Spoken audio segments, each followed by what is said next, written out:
Bonjour et bienvenue à cette formation présentée par la Société Leucémie et Lymphome du Canada intitulée Santé sexuelle et intimité après un diagnostic de cancer.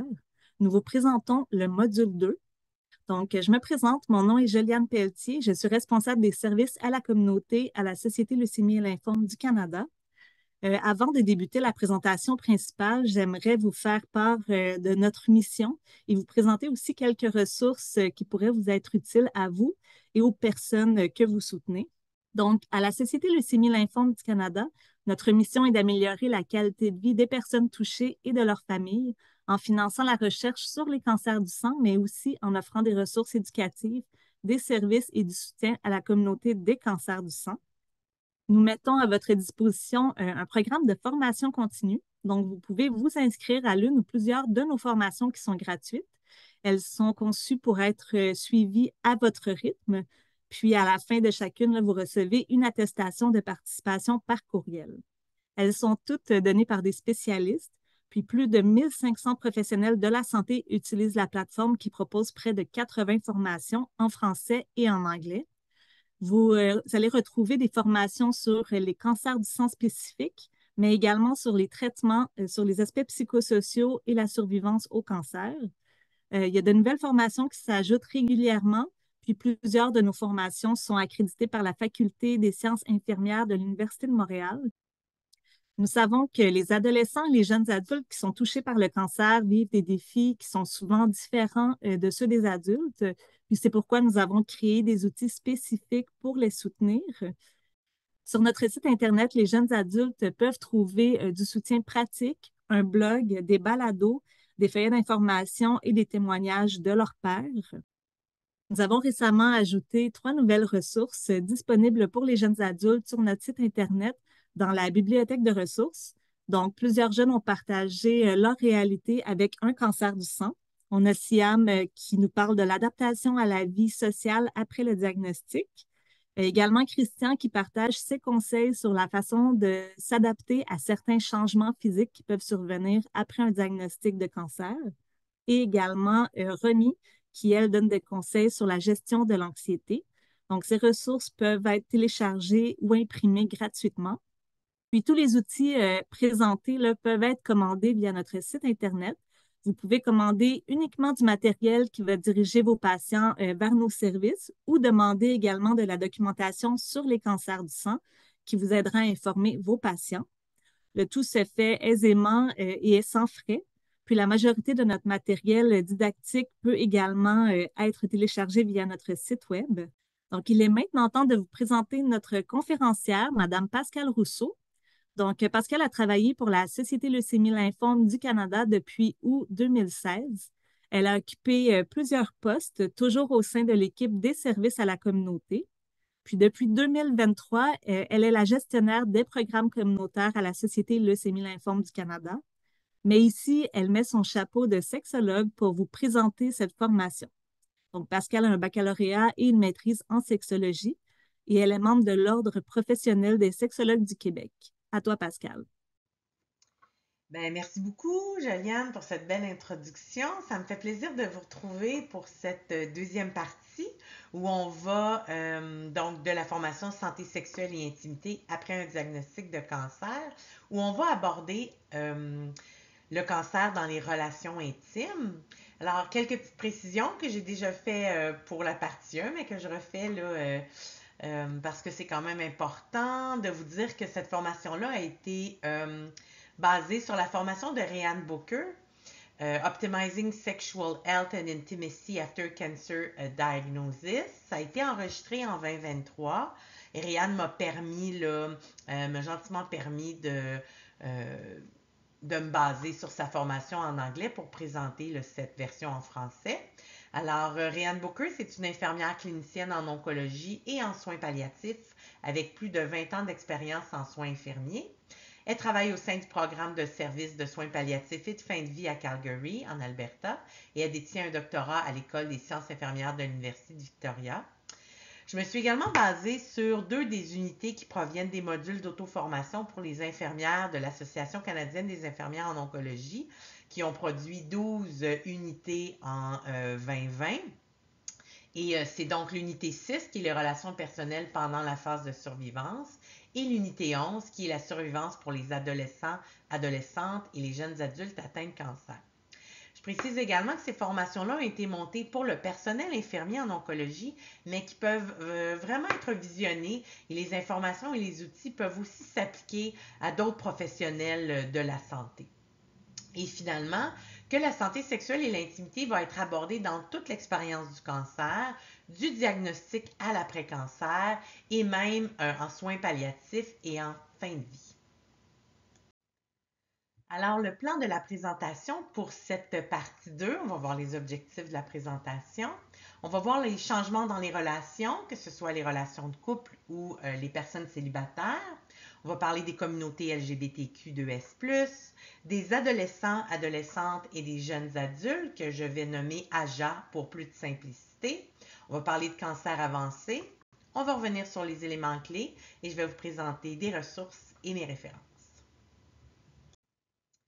Donc, les objectifs de cette partie 2 sont d'aborder le concept de sexualité dans le contexte du cancer et d'expliquer l'impact potentiel du cancer et de son traitement sur la santé sexuelle et l'intimité avec un focus sur les changements dans les relations intimes, ainsi que comprendre l'importance du soutien pour les communautés LGBTQ2S+, les AJA et les personnes vivant avec un cancer avancé.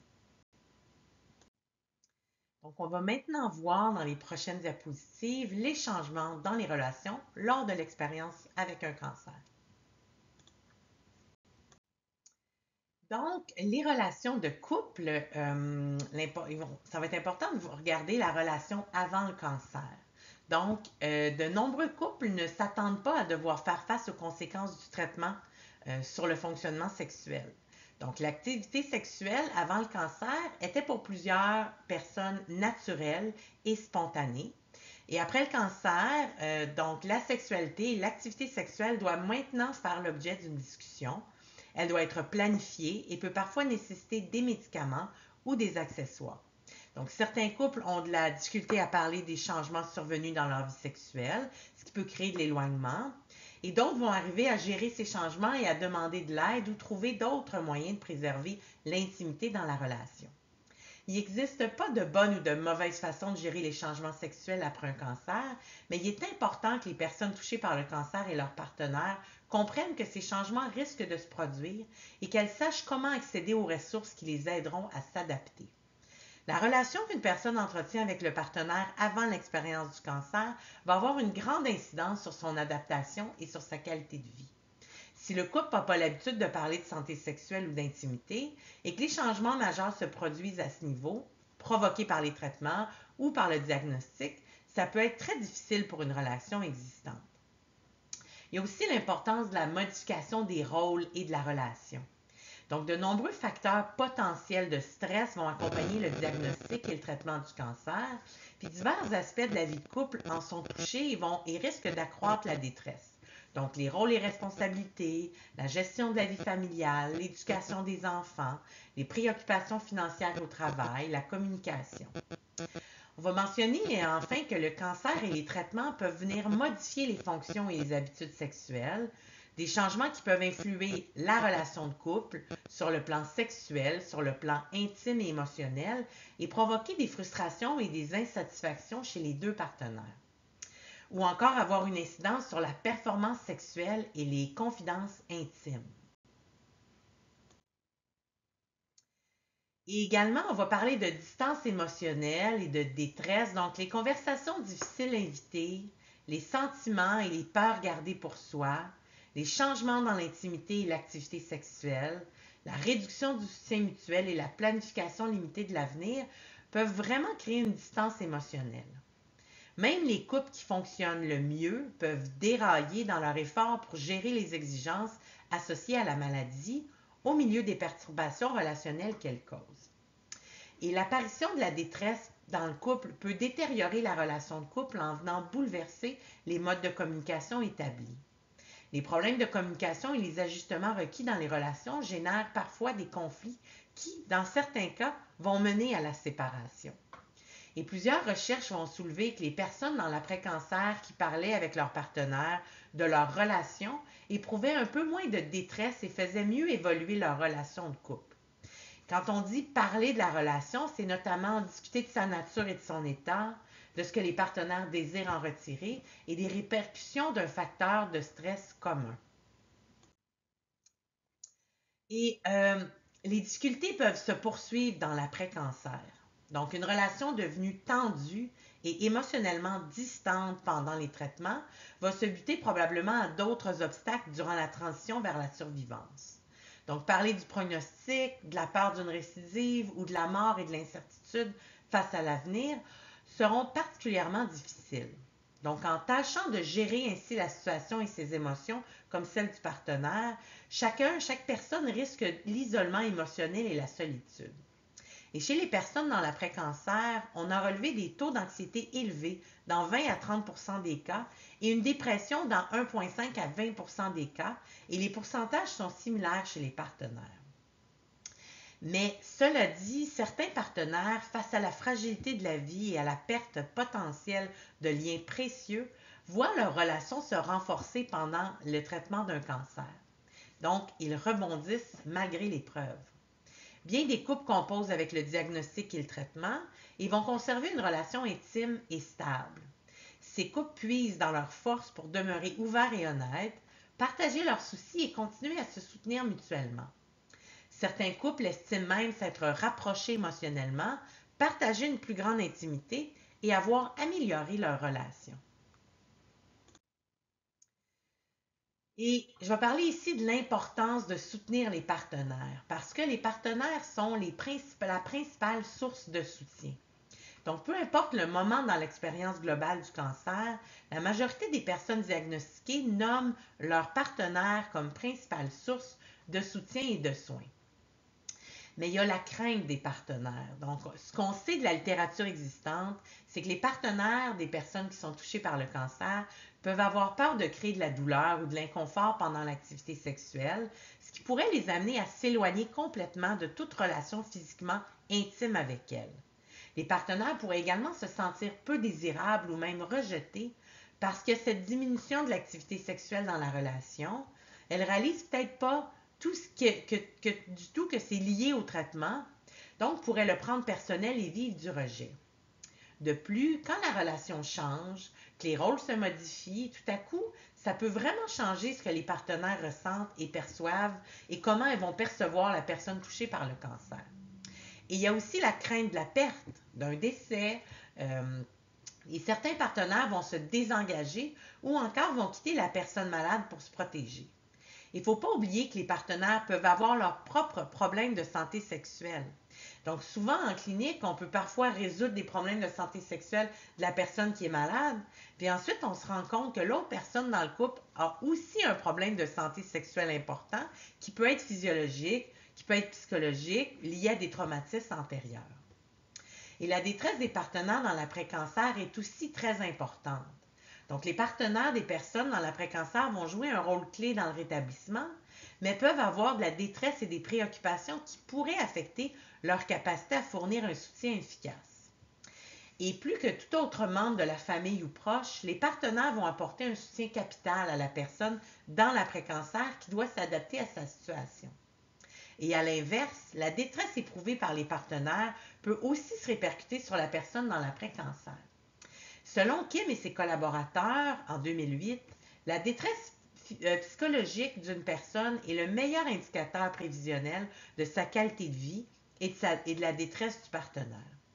Donc, si on ajoute que le niveau de détresse du partenaire va être fréquemment égal ou même supérieur à celui de la personne dans l'après-cancer, on voit toute l'importance d'évaluer régulièrement le niveau de détresse des partenaires en plus de celui des personnes dans l'après-cancer. Et la satisfaction quant à la relation de couple peut changer au fil du temps et en altérer la qualité. Donc, imaginons le cas où Véronique, qui est en santé, aurait accepté des rôles et des responsabilités auparavant assumés par Mélanie, qui est en rémission d'un cancer. Donc, l'habituel partage souple de type donnant-donnant était pas vraiment possible, Mélanie étant plus fatiguée, ayant des traitements, etc. Donc, cette division inégale n'est pas facile pour personne dans le couple. Et arrive la transition vers la survivance qui va s'accompagner logiquement d'un réajustement des rôles et des responsabilités. Donc, Véronique sent prête à reléguer ses tâches à Mélanie, puis elle est dans l'attente qu'elle les reprenne. Or, Mélanie est peut-être pas prête. Elle s'adapte à cette nouvelle normalité qui est l'après-cancer. Ça risque d'entraîner des tensions. Je vous donne un autre exemple. Le cas où Raymond, qui aussi est en rémission d'un cancer, a adopté une nouvelle philosophie de vie après cette expérience-là, souhaite effectuer d'importants changements dans sa vie, mais il n'en a pas discuté avec Chantal, sa partenaire. Ça pourrait être une source de tension. Et certaines personnes dans l'après-cancer ont raconté se sentir très seules avec leur prise de conscience de la mortalité, invalidées dans l'expérience de leurs symptômes, isolées par leur nouvelle identité ayant émergé à la suite des traitements. Donc, la possibilité de discuter ouvertement ou non de ces sujets va avoir une incidence sur l'adaptation à la survivance et sur la relation de couple. Et le début de la survivance conviendrait très bien pour intervenir auprès des couples à risque. Une simple question comme « Le diagnostic du cancer a-t-il changé votre relation ?» s'est avéré très efficace pour repérer les couples qui profiteraient d'une évaluation plus poussée, suivie éventuellement d'une intervention. Donc, on va entendre maintenant des extraits de témoignages de Stéphanie et de Janie. Si vous avez assisté à la partie 1, vous connaissez déjà Stéphanie et Janie. Alors, pour ceux et celles qui n'ont pas écouté la partie 1, donc, je vous présente Stéphanie et Janie. Ce n'est pas un couple, c'est deux personnes distinctes. Donc, Stéphanie, à l'aube de ses 25 ans, soit en 2019, recevait un diagnostic de lymphome hodgkinien de stade 2. Elle est maintenant en rémission. Et le témoignage de Stéphanie a été capté lors d'une présentation en direct sur la fertilité et la sexualité qui a été présentée par la Société de leucémie et lymphome du Canada le 21 janvier 2021. Et Stéphanie nous a permis d'utiliser des extraits de son témoignage dans cette présentation. Janie, pour sa part, c'est un survivant de la leucémie lymphoblastique aiguë. Il a été diagnostiqué en 2017. Janie a maintenant 33 ans. Et Janie, c'est des extraits d'un balado qui a été enregistré en mai 2021. Alors, bonne écoute. Puis, j'expérimentais déjà avec mon partenaire quelques problématiques, là, dans le sens que puis là, je tiens à rappeler que ça va faire 5 ans qu'on est ensemble, là, donc c'est une relation qui est assez solide. Mais tout ça pour dire qu'on avait déjà des difficultés avant les traitements en ce qui concerne nos attentes. Pour moi, la sexualité a toujours été super importante. Quand je l'ai rencontré, j'ai réalisé que pour lui, ça prenait une place un petit peu moins importante dans sa vie. On a été en mesure de faire des compromis. Ça n'a pas toujours été facile. Mais tout ça pour dire que c'est pas avec les traitements de chimiothérapie que les choses vont mieux.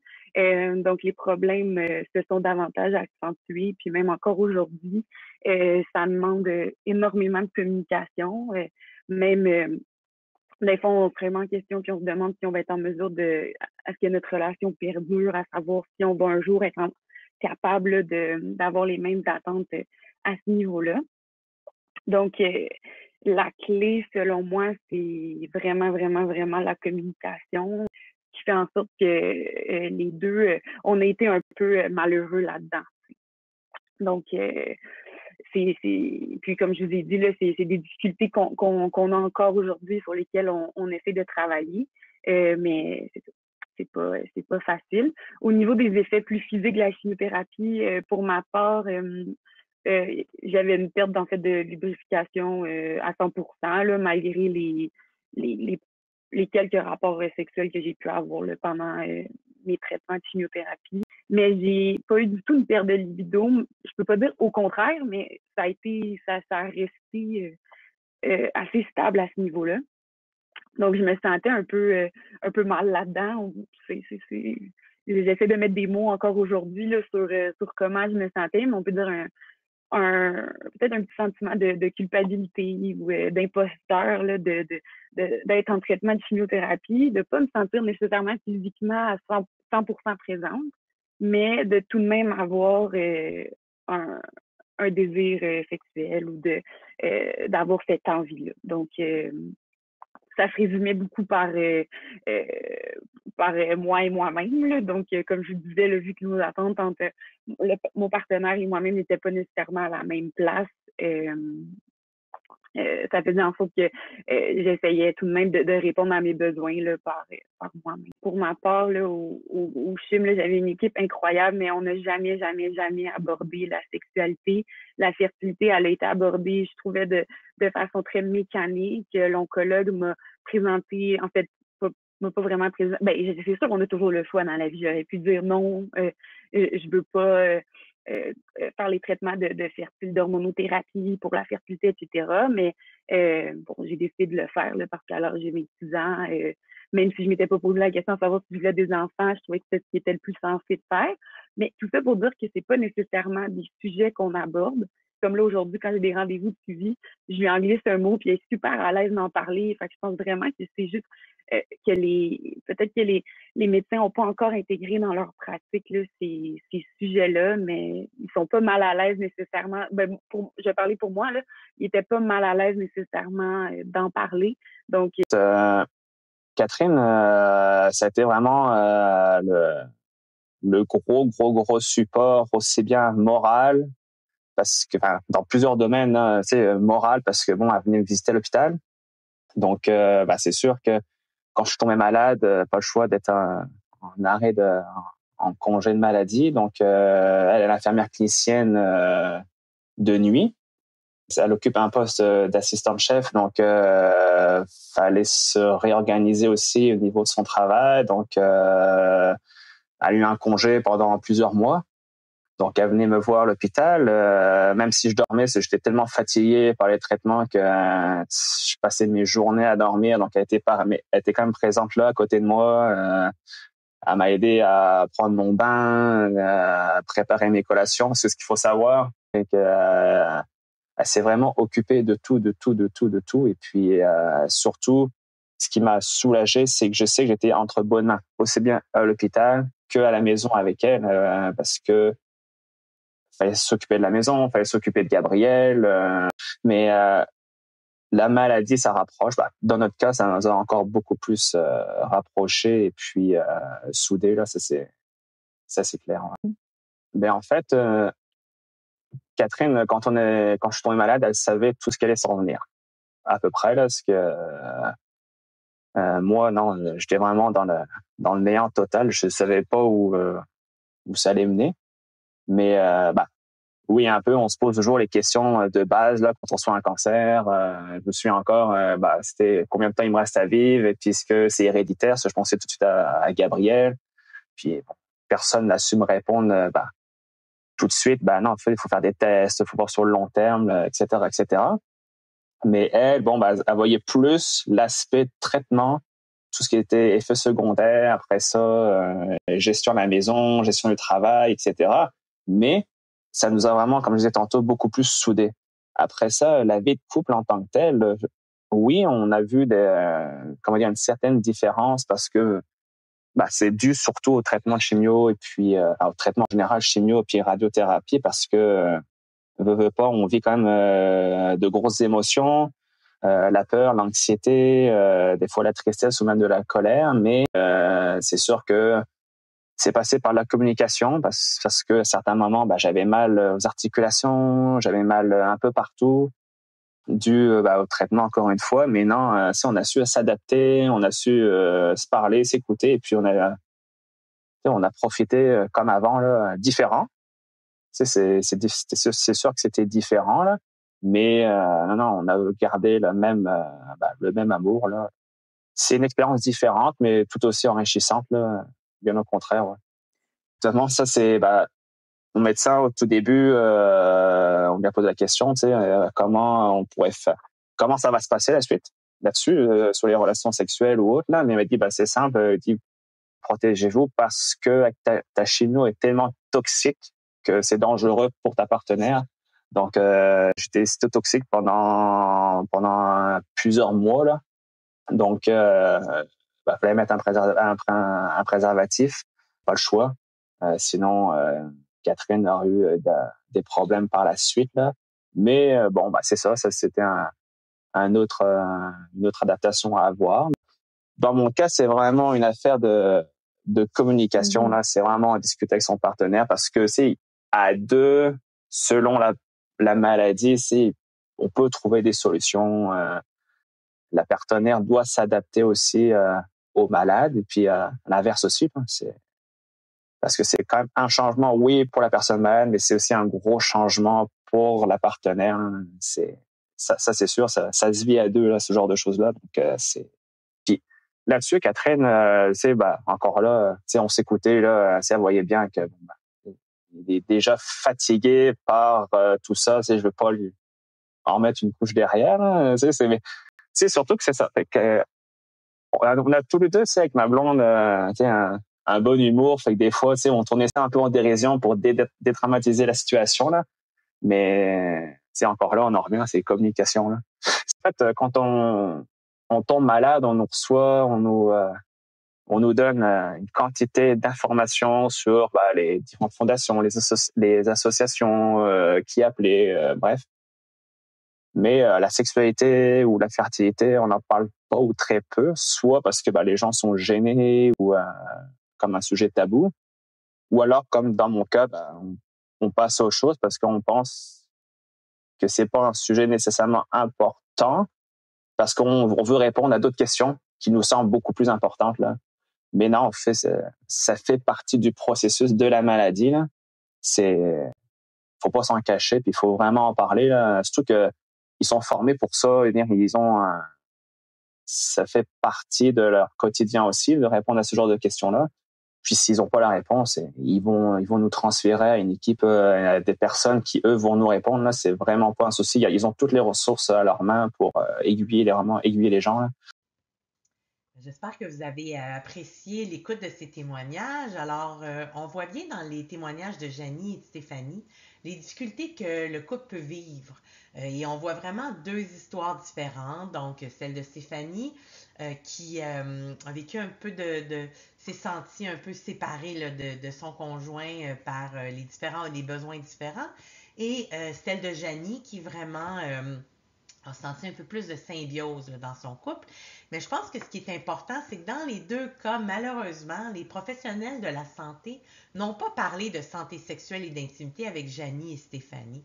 Donc vraiment, je mets encore une fois l'emphase sur l'importance d'aborder la santé sexuelle et l'intimité avec les personnes touchées par le cancer, avec les couples que vous rencontrez.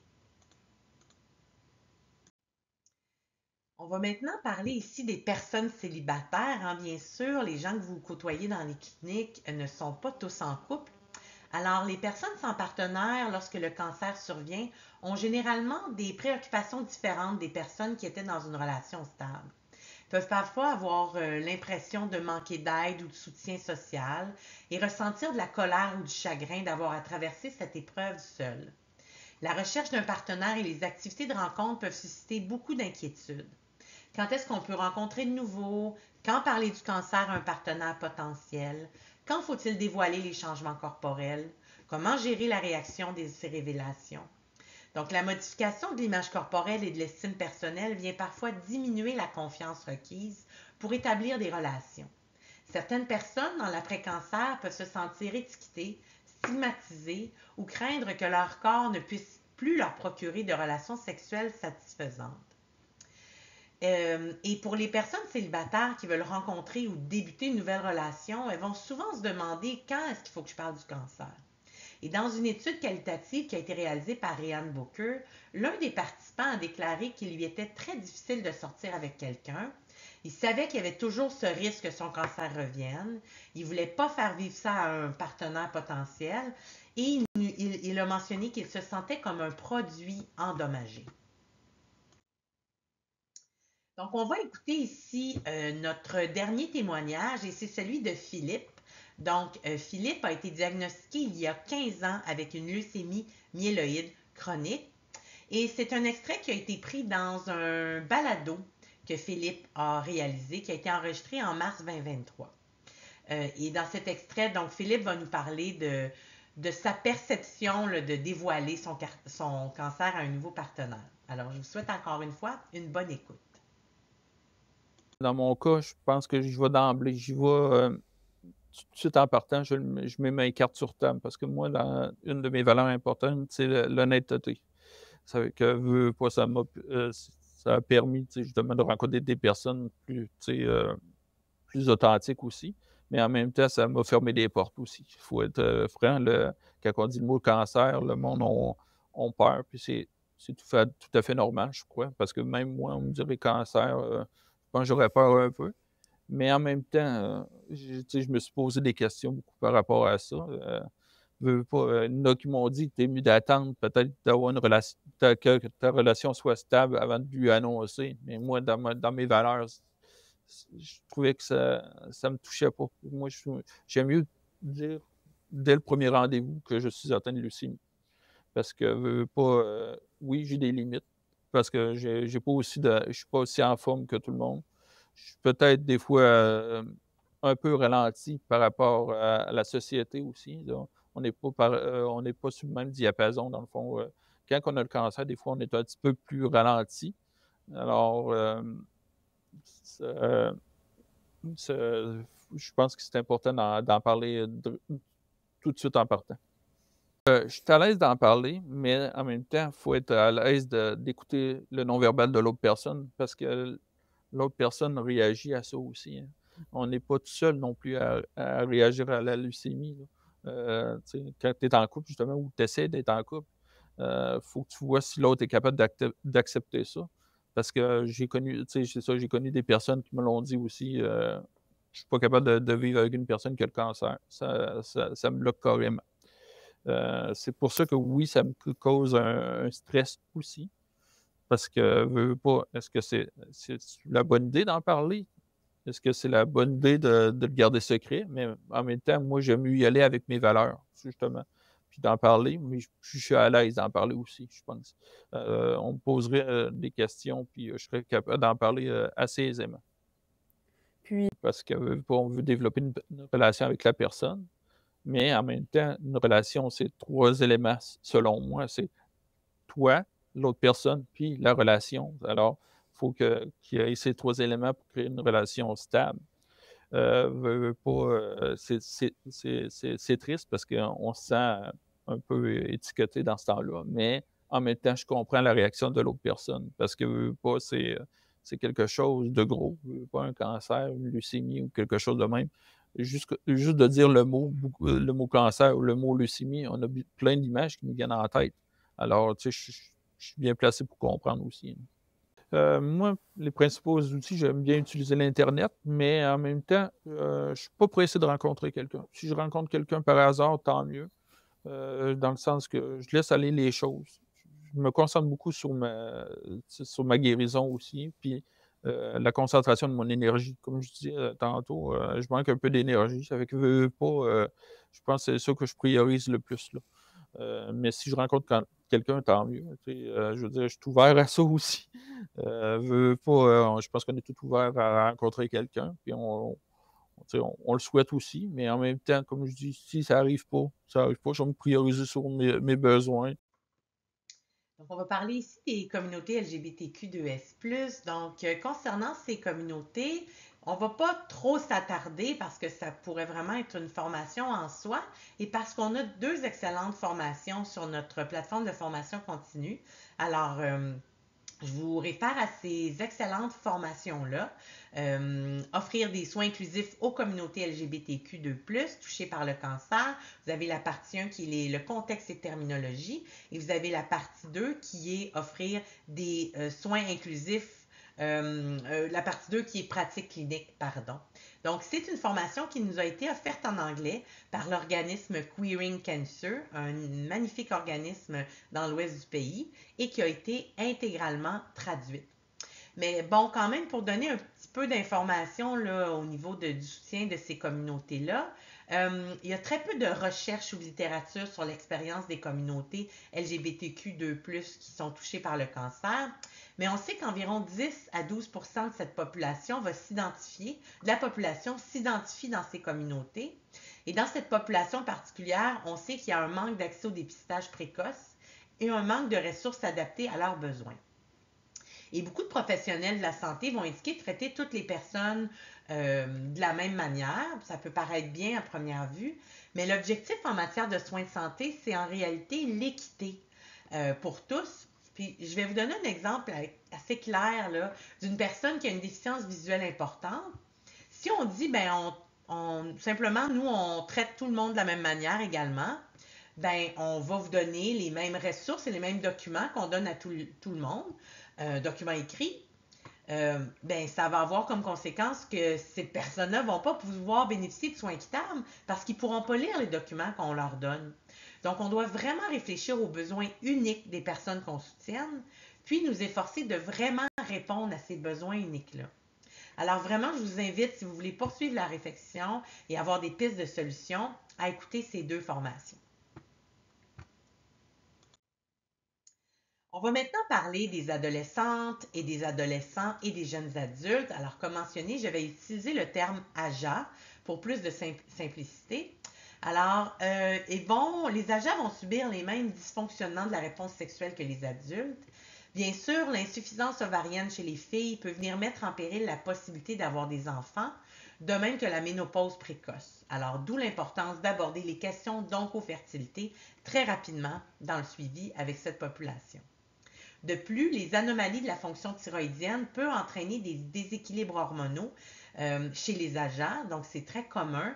Les AJA qui ont reçu de la radiothérapie au niveau de la tête et du cou ou du système nerveux central. Alors, ces personnes-là vont avoir plus de risques d'avoir une petite taille à l'âge adulte et de souffrir d'obésité et d'un dysfonctionnement gonadique. Il y a très peu d'interventions qui sont fondées sur des données probantes pour faciliter les changements d'ordre sexuel chez les AJA à la suite d'un cancer et beaucoup vont avoir une expérience sexuelle très limitée. Donc, les AJA ont donc moins conscience des répercussions possibles du traitement sur leur santé sexuelle. On va parler maintenant des défis émotionnels des AJA, donc la transition d'une relation de dépendance parentale à une relation d'engagement réciproque et de soutien mutuel est d'une importance primordiale à l'aube de la vie adulte. L'adolescence et le début de l'âge adulte, c'est des périodes d'éveil à la sexualité. C'est souvent à cet âge que se vivent les premiers rapports intimes et sexuels. C'est aussi à cet âge que l'on s'interroge sur notre identité sexuelle, notre identité de genre, notre orientation sexuelle. Donc, les relations amoureuses durables sont des étapes sociales importantes pour les AJA. Le cancer ainsi que ses séquelles physiques et psychologiques permanentes vont entraver l'établissement et la poursuite de relations amoureuses, bien que peu de recherches vont décrire l'étendue de ces difficultés. Les AJA disent craindre de ne pas être attirants et attirantes à cause des changements physiques et ont l'impression de ne pas être en bon état de marche. Les AJA ont également des réserves à dévoiler leur antécédent de cancer à des partenaires amoureux potentiels et vont s'inquiéter des effets que pourrait avoir leur expérience du cancer sur leur relation personnelle dans l'avenir. Et lorsque la relation est toute récente, la question de l'état de santé et des répercussions émotionnelles et financières du cancer peut être très lourde et causer des tensions dans la relation. De plus, les problèmes de fertilité et de fonctionnement sexuel que vivent les AJA qui tentent de concevoir un enfant peuvent aussi être une source de stress dans le couple.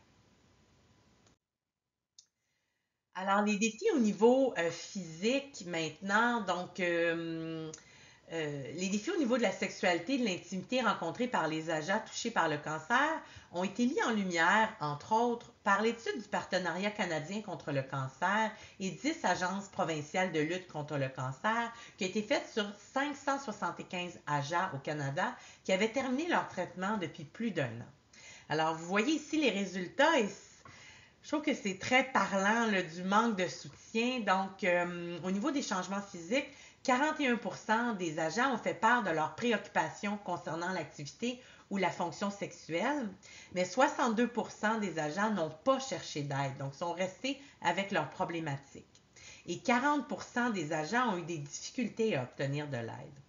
Et au niveau des défis émotionnels, 75% des AJA n'ont pas cherché d'aide, 45% des AJA ont signalé des changements dans leur intimité et leur sexualité et 40% des AJA ont eu de la difficulté à obtenir de l'aide. Donc, vraiment, ces chiffres-là sont très parlants et démontrent l'importance d'aborder ces questions-là avec cette population. On va maintenant parler des cancers avancés. Alors, dans sa présentation, Ryan Booker mentionne une étude sur 65 personnes, 25 hommes et 40 femmes, qui ont un cancer avancé, donc poumon, un cancer gynécologique, cancer génito-urinaire principalement. Alors, dans cette recherche-là, 86,4% des participants ont mentionné l'importance de parler de sexualité. 56,1% ont mentionné avoir une bonne fréquence de rapports sexuels avant le diagnostic, mais seulement 3% ont mentionné avoir une bonne fréquence des rapports sexuels après le diagnostic. Donc, c'est vraiment une grosse différence dans les résultats. Donc, on voit vraiment que ça a un impact sur beaucoup de personnes et 75,8% ont mentionné une satisfaction sexuelle insuffisante ou inexistante après le diagnostic. Donc, une autre étude dont nous a parlé Ryan Booker dans sa formation, c'est celle de Lemieux et al. Sur 10 personnes qui ont été interrogées, 4 femmes et 6 hommes, avec une moyenne d'âge de 59 ans. Les participants et les participantes de l'étude viennent vivre en établissement de soins longue durée, en unité de soins palliatifs, avec un cancer avancé, donc cancer du sein, un myélome multiple, cancer du côlon, poumon, prostate, entre autres. Et c'était une étude qualitative. Et ce que les personnes qui ont participé ont partagé, c'est que la sexualité elle-même était toujours considérée comme une partie très importante de leur vie. Mais avec la maladie, leur définition de la sexualité n'avait pas changé, mais la façon dont ces personnes l'ont exprimée, ou ces personnes l'exprimaient en raison du diagnostic, en particulier en fin de vie, elle était très différente. Donc, selon les personnes qui ont participé à l'étude, il existe des obstacles à l'expérience de la sexualité en institution, bien sûr, comme le manque d'intimité, les minuscules lits d'hôpital, hein, ça serait formidable s'il y avait des lits doubles, et encore une fois, pas nécessairement pour l'activité sexuelle, mais juste pour que les personnes malades, leurs partenaires, puissent se blottir ensemble. Donc, ces limitations-là ont été nommées. Un autre obstacle était de discuter de la sexualité avec les professionnels de la santé, que leurs besoins soient validés et pris au sérieux et qu'on les aide à trouver des solutions. Donc, c'est vraiment, je trouve, très important de prendre en note ces résultats-là. Et on continue un petit peu dans les cancers avancés et l'information qui suit a été prise dans un excellent article d'Anne Katz, qui est une infirmière clinicienne spécialisée en soins palliatifs et aussi beaucoup là, au niveau de la sexualité à Cancer Care Manitoba. Et dans cet article-là, qui a été traduit d'ailleurs, qui est en français, donc je vous mets le lien, il va se retrouver aussi dans les références. C'est bien d'avoir cet article-là en français. Le besoin ou la capacité, donc dans l'article, là, ce qui est nommé, c'est que le besoin ou la capacité de participer à des activités sexuelles peut décroître en phase terminale d'une maladie, mais pas nécessairement le besoin de contact ou d'intimité et la façon dont la personne se voit. Donc, les personnes en fin de vie vont souffrir en fait d'un manque d'amour et de contact intime dans les derniers mois, dernières semaines ou derniers jours de leur vie. On se pose bien souvent, et on l'a vu à la partie 1, que lorsque la fin approche, les personnes en fin de vie et les couples ne se préoccupent pas de leur sexualité. C'est pourquoi on n'aborde pas nécessairement ce sujet. Et cette attitude ne provient que d'un manque d'information à cet égard. Et au cours des dernières phases de la maladie, les couples découvrent que le lien affectif envers l'être cher constitue une partie importante de leur expression sexuelle. La communication verbale et les contacts physiques non génitaux vont remplacer désormais l'activité sexuelle comme on l'entend. Donc, l'arrêt de l'activité sexuelle, c'est une des nombreuses pertes qui découlent de la maladie. Et cette perte a d'ailleurs des répercussions négatives sur la qualité de vie du couple.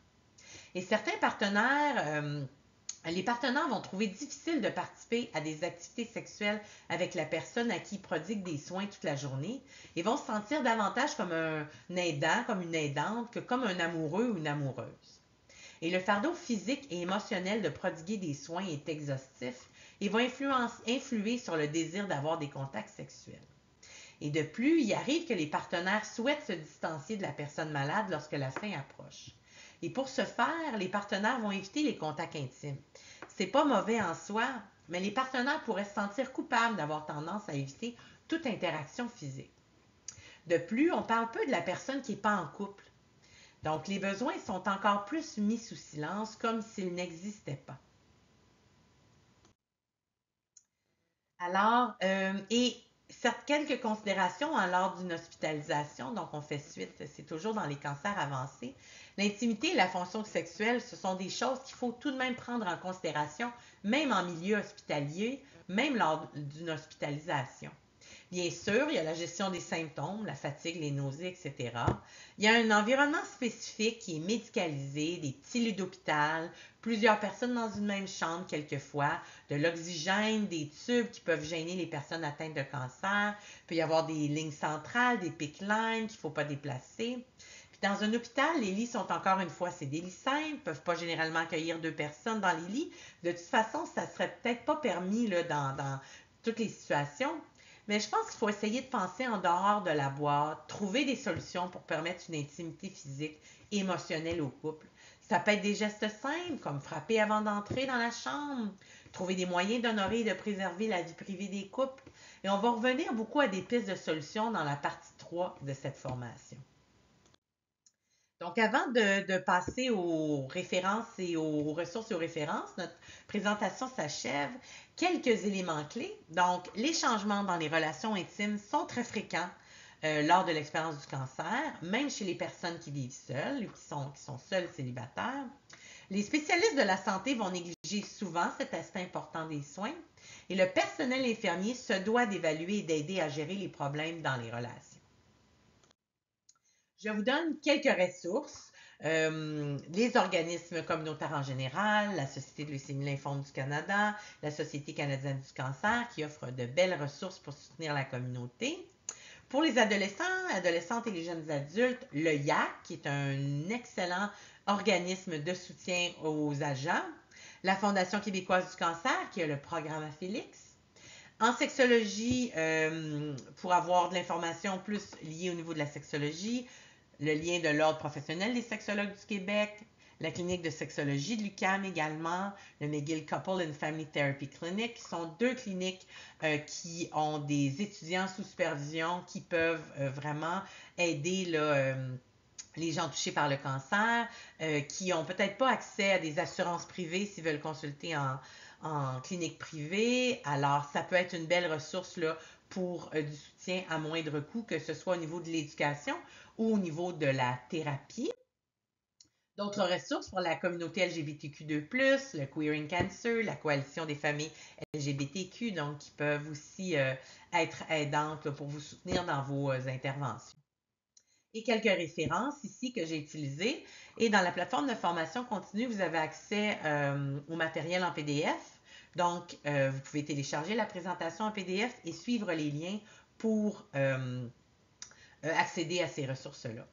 Donc, je vous remercie de votre écoute. Je vous invite fortement à écouter la partie 3 de cette formation-là, la pratique clinique, où là, on va vraiment utiliser les notions qu'on a apprises dans la partie 1 et dans la partie 2 pour mettre tout ça en application dans vos milieux. Et je vais être rejointe par Frida Dibong, qui est infirmière clinicienne et qui va vraiment m'accompagner pour trouver des solutions là, pour mieux soutenir les gens touchés par un cancer au niveau de la santé sexuelle et de l'intimité. Alors, je vous remercie de votre écoute et au plaisir. Merci beaucoup, Pascal, pour cette présentation. Nous vous invitons à accéder à la plateforme de formation continue pour visionner les autres formations qui sont disponibles, puis aussi pour accéder au module 1 si vous ne l'avez pas déjà écouté, les dysfonctions sexuelles et la réponse sexuelle lors d'un cancer, ainsi qu'au module 3, pratique clinique. Je vous rappelle aussi là, que vous pouvez commander du matériel qui va vous aider à diriger vos patients et leurs familles vers nos services, comme nos feuillets détachables. Puis aussi, n'hésitez surtout pas à diriger vos patients vers nous le plus tôt possible après le diagnostic. Donc, on peut les aider à se préparer à ce qu'ils ont nommé comme étant l'étape la plus difficile de leur expérience du cancer, l'annonce du diagnostic à leur famille. Je vous dis merci et à bientôt.